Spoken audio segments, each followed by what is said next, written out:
judge. Thank you, Brian. From the very beginning, the Obama administration would not call the attacks in Benghazi what they were, which is terrorism.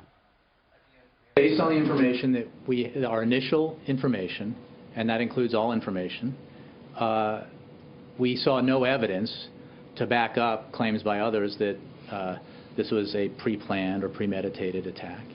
But brand new emails uncovered by Fox News reveal that senior officials knew within hours the attack had ties to terror. So are there legal ramifications for apparently trying to cover it up? Fox News senior judicial analyst Judge Napolitano is here to discuss. Good morning to you, Judge. Good morning, Gretchen. All right, since you're the lawyer and the judge, legal ramifications? Well, unfortunately, no. I mean, the Supreme Court has written, these are difficult cases to read, that the government can lie and cheat and conceal the truth. And the remedy when the government does this is not a legal action against the government, it's to vote the government out of office. So Jay Carney, who we just saw, who a lot of us know and who's a nice guy, either was materially misleading the people to whom he was speaking in the White House press room, or was kept in the dark by those in the White House who knew about it.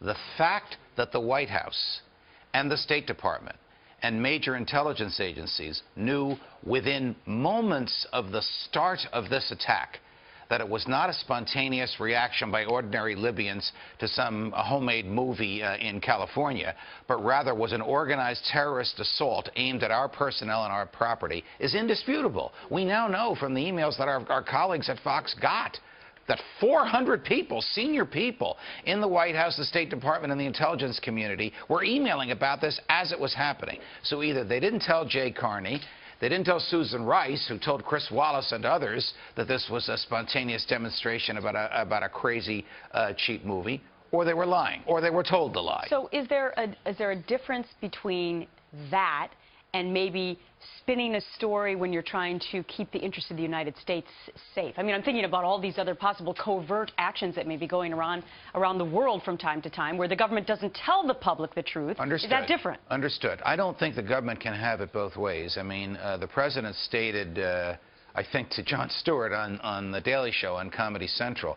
oh, no, we get this information out, and we will get it out as soon as we have it. And there was an outtake on the 60 Minutes interview, you know, something he said to the reporter in front of the camera that I don't think they aired, in which he alluded to the fact that this might be terrorist. I think the president knew what was happening. I think Susan Rice knew what happened.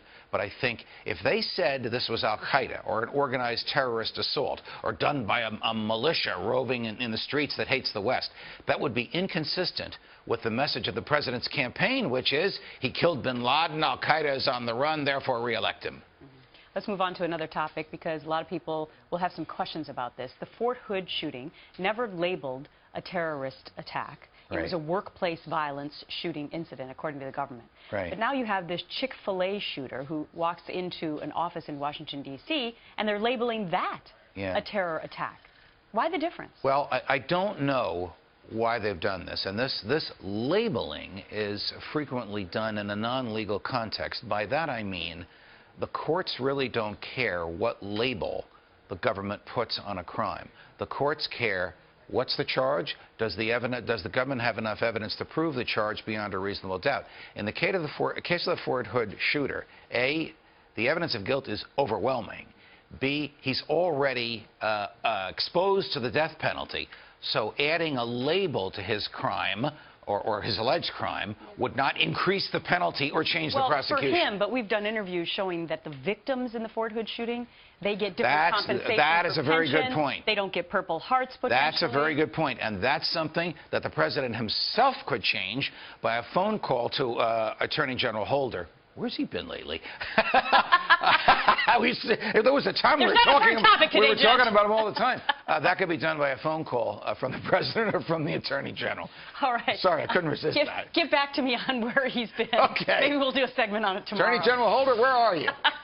He probably likes not being in the limelight right now. Certainly in election season. Ooh, I wonder if that's a coincidence. Maybe. Good to see you. Have a great